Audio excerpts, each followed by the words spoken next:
every time you fire an unsuppressed gun without hearing protection, you're getting hearing loss.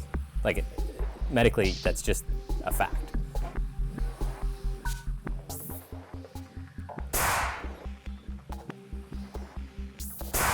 Most of us only know about suppressors, or silencers, as they're more commonly called, from what we see in the movies. But recently, these gun accessories have become a huge topic of debate, with some Republicans and even President Donald Trump's son advocating to pass legislation that would make them more easily available to protect against hearing damage. It's about safety. If you had that kind of noise levels in any other industry as you would in shooting sports, OSHA would be all over the place. People would be going crazy. I mean, it's about safety. It's just another rule the government wants to put in place for no reason. So we are going where else but to the NRA range to try a few out and see what they are really all about.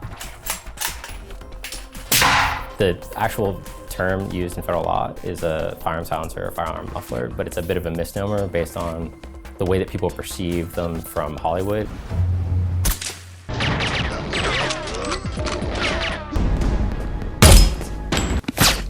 The silencer makes a whisper of the gunshot. It really suppresses the sound of the firearm. It doesn't actually silence it. Yes. Considerably.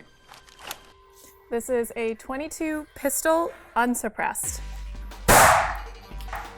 It's really loud. It's loud. Yeah. I really can't imagine someone shooting that gun without hearing protection, but now we're gonna try it with a suppressor.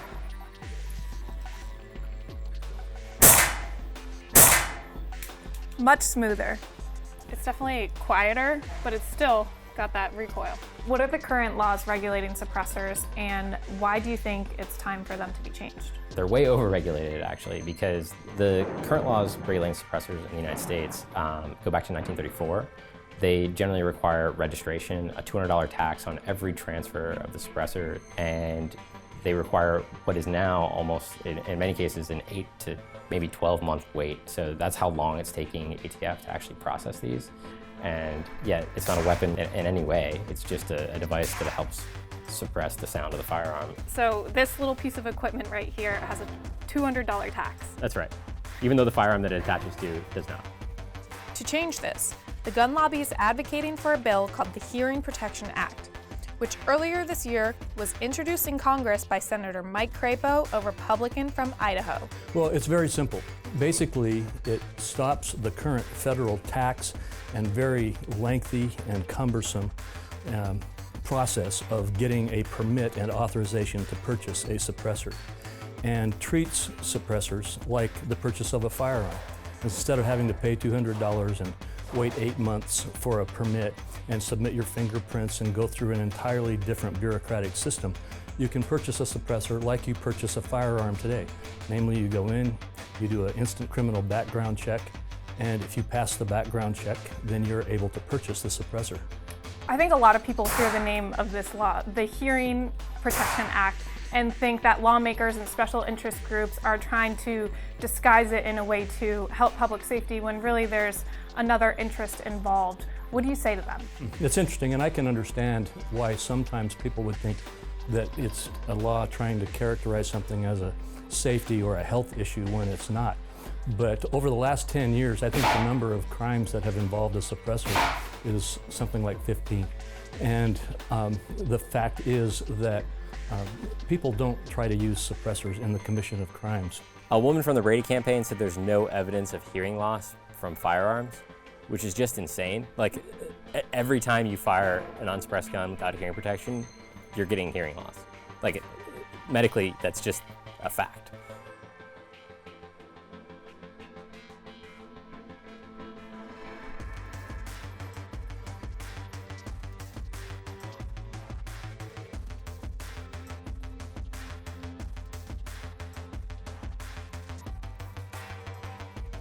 Isn't there an argument to be made that these regulations actually are working because there are not many instances of criminals using suppressors. I don't think that's the case, because if you look at how suppressors, are actually used in crime when they are, it's extremely rare, but it's also that the types of crimes that people commit with firearms are usually with small concealable handguns, and suppressors aren't useful for that.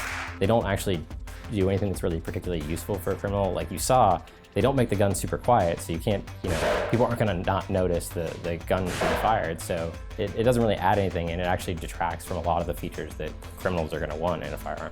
Sometimes I think that the movies and the TV shows about secret agents and shootouts create a false impression of what a suppressor is. It doesn't silence the gun, it just reduces the amount of the noise so that it doesn't cause ear damage. Do you think that you're going to be successful in passing the Hearing Protection Act? I think it's going to be a very long fight. We still need 60 votes in the Senate. That's not going to be easy. I think the most important thing is, as more and more people are exposed to suppressors, the educational campaign has really changed a lot of people's minds. They understand that it's not Hollywood, it's real life, and all these are is actually just hearing protection.